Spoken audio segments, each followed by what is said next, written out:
ناظرین، ڈنمارک کے شہر کوپنہیگن میں یورپین امن کانفرنس منعقد کی گئی۔ اس کانفرنس کی تفصیل شبیر احمد کھوکر کی اس رپورٹ میں۔ کوپنہیگن کے خوبصورت ترین ٹیگولی کانگریس ہال میں یورپین امن کانفرنس منعقد ہوئی، جس میں ڈنمارک کے علاوہ یورپ بھر سے بڑے بڑے قافلوں کی شکل میں سینکڑوں پاکستانیوں نے حصہ لیا۔ مقررین نے اس پیس کانفرنس میں شریک تمام پاکستانیوں کو آپس میں محبت، پیار اور بھائی چارے کا اپنے اپنے انداز میں پیغام دیا۔ نامور اسکالر ڈاکٹر محمد طاہر القادری نے اپنے خطاب کے آغاز میں کہا، ہر مذہب میں کچھ افراد پائے جاتے ہیں جو مذہب کی تعلیمات پر عمل نہیں کرتے بلکہ دہشت گردی کی راہ کا انتخاب کرتے ہیں۔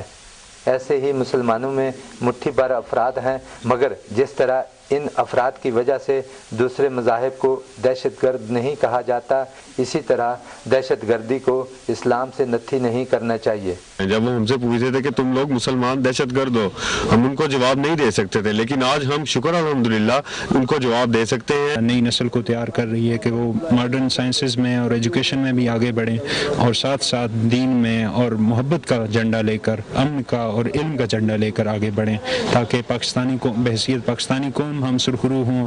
شبیر احمد کھوکر، پاکستان ٹیلی ویژن نیوز، کوپنہیگن، ڈنمارک۔